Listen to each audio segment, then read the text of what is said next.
Hello, friends, and welcome back to r/IDontWorkHereLady.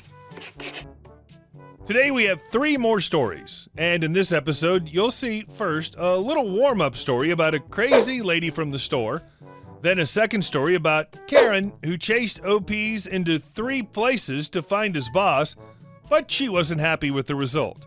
And the third story is about a complete misunderstanding at the bar. But before we start, a big thank you to everyone who's subscribed to the channel. And our first story. F off, lady. Just got off work at a fast food place where you gotta go fast. Went to my local lovely Kroger to get beer and chips, cause that's my life. Some angry looking lady came up to me while I was trying to decide what I was gonna drown my sorrows in and angrily asked me where some organic, i.e. expensive stuff is. I, being a tired fast food worker and not knowing where this thing is in the first place, just shrug my shoulders and grunt, cause my voice hurts from talking for 8 hours.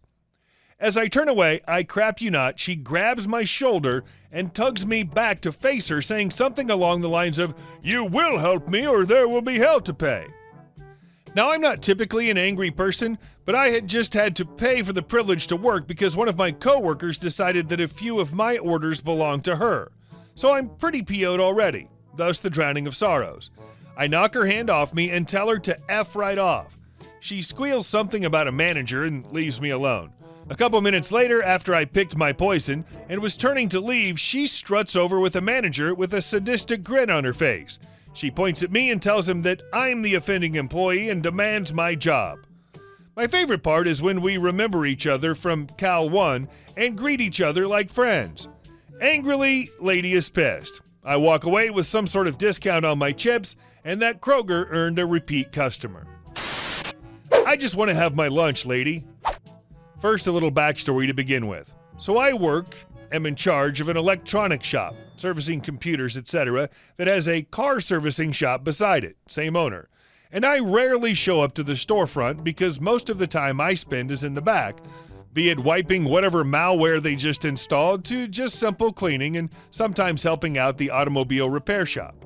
Now, because of this, I don't really have to wear a work uniform, unlike the guys at the storefront, so the owner decided to let the guys in the back, we don't really need one, and could just wear the same stuff the guys next door wear, which is basically a t-shirt with the company logo on it and whatever long pants because we don't really have to present ourselves, and what I usually go with is cargo pants.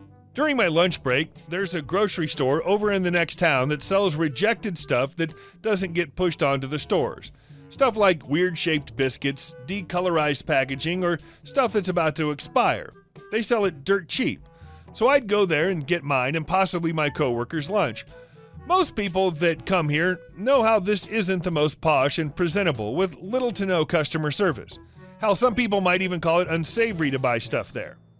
Their workers just stock shelves and label the stuff with bad packaging, and as you can guess, they don't have a uniform and just wear whatever works. That's mostly just a t-shirt and cargo pants. Now this is when it happened.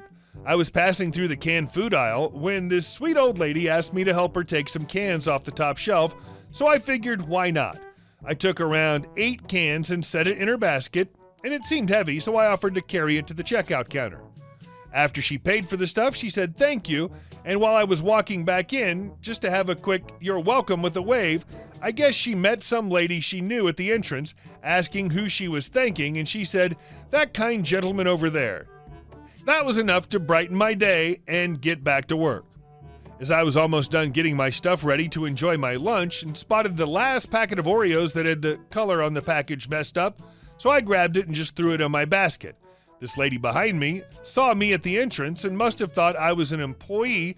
She told me to hand it to her, saying, "Where are you taking that? Hand it over. You employees should think about your customers." So I told her I didn't work here and handed her the Oreos because I was still in a good mood and didn't want to ruin it over Oreos. Fast forward, I'm checking out when I see her again, complaining about them not having something in stock, then pointing at me and calling me a retarded employee that buys the store's stuff, leaving customers with nothing. I chimed in and told her I didn't work there. She got red quickly and yelled, "Why did you give me the Oreos then, you retarded effing piece of crap?" Now, what I assume was the manager interrupted her and told her that I indeed didn't work there, But oh no, she was not having that, stating that the manager was protecting me and some other bullcrap while I just said good day and left. Now here comes the fun part. This B-word just wasn't having it, and she was out for me, so she was going to get me in trouble. And as soon as I went back to my store, I entered through the automobile repair shop to drop off some of my mate's lunch, and we have this door at the back which connects both stores, so I popped back to mine through the back. So I was having lunch with my buddy, let's call him A, who's in charge of this side of the store, and telling him about the incident when, surprise, surprise, the crazy B-word showed up because she must have followed me and demanded to speak to the manager as soon as she arrived. So as he went out, I was in the back trying to hear every piece of information I can, and this is how it goes. A. Yes, how can I help you? CB. I wish to tell you that an employee of yours harassed me and I want an apology or I'm reporting this to the police. A. That's rare, so how did he harass you? CB. Doesn't matter. If you don't want trouble, bring him out and have him apologize. A. I'm sorry, ma'am, I can't call all the employees because we're working around the clock and have orders to finish, but you're free to look around, and if you find them, give me a holler. So right now, I was just trying to contain my laughter as she spent about 5 minutes just staring at people working, trying to find me. She called A again after she realized I was not there, and here's how it went as soon as he went to confront her. CB. I demand you bring him out. I saw him enter here. I know he's here. A. I'm sorry if you didn't find the person you were looking for, but all our employees are here. Perhaps you can try the store next door. CB. F you lying little crap.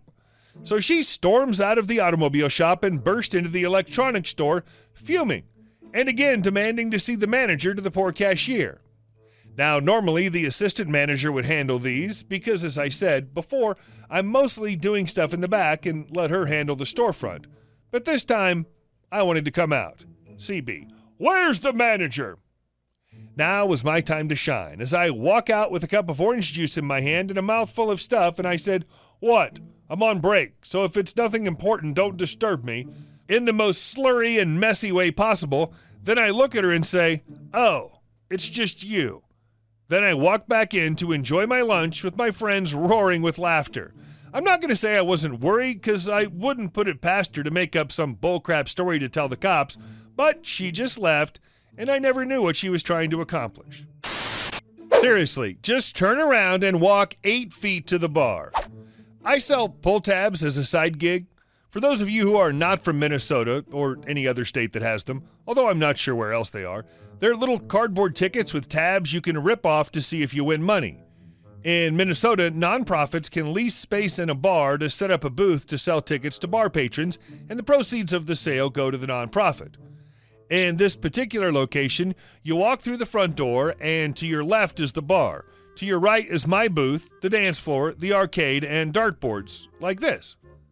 I open at 6 on Saturdays. The bar's usually dead until about 10:30, when the hordes of the damned, an even mix of trust fund dude bros, former sorority Beckys clinging to the tail end of their 20s, and a smattering of lecherous Gen Xers looking to capitalize on the poor lighting, usually begin to trickle in for whatever DJ or band is playing that night. This means I usually have a good 3 hours before I see anybody who isn't the bartender. At 8:30 on this particular night, a bachelorette party came into the empty bar. They were a friendly group of about a dozen ladies, 10 or so in their mid-20s, and 2 older ladies. The older ladies immediately brought the bride-to-be and one of the other girls to my booth, spent $40, lost, tipped me $1, and walked away. About 2 minutes later, TTW, this twiggy witch, walks over to me from next to the bar. TTW is about the same age as bride-to-be, skin and bone skinny, poofy dark brown hair, heavy makeup, jorts, and a bridesmaid tank top. I smile, and this happens. Me. How's it going? TTW. Yeah, can of Jetta water? Me. I'm sorry. TTW. I'd like a water. It isn't uncommon for people to ask me where the bathroom is or stuff like that, but there's a effing booth in front of the boxes in front of me and clearly no taps or anything. Me. Oh, I'm sorry, I don't actually work for the bar or have any water, but if you go to the bartender right over there, where you were just standing, you lollipop, she'd be happy to help you out. TTW, are you effing kidding me? At this point, I was stunned. I looked around and a few of the party were looking over, but nobody really made a move. The bartender was talking to the bride-to-be and didn't seem to notice. Me. Yeah, the bartender could get that for you. Otherwise, the barback should be bringing out a water dispenser and putting it on the bar in a little bit. TTW rolled her eyes in that way that you think she doesn't really know how. You know, like her eyes stay the same, but she just rolls her big old head around on her toothpick neck. She sighs audibly and walks right the F out of the bar. 10 minutes later, the barback set up the water. 5 minutes after that, TTW comes back in, presumably from doing lines in the alley with one of the innumerable party boys lurking this part of the city. Me. Miss, the water dispenser is right there if you're still thirsty. TTW. Effing finally. God. I didn't know how to proceed, so I just told one of my coworkers who runs a roulette game for us and showed up later that night, who proceeded to tell the bartender and 3 of the bouncers, who all came by and asked for water the next 3 nights I worked there. Fortunately, I haven't seen TTW since that day. Hey guys, thanks so much for watching the video all the way to the end, and I'll see you in the next one.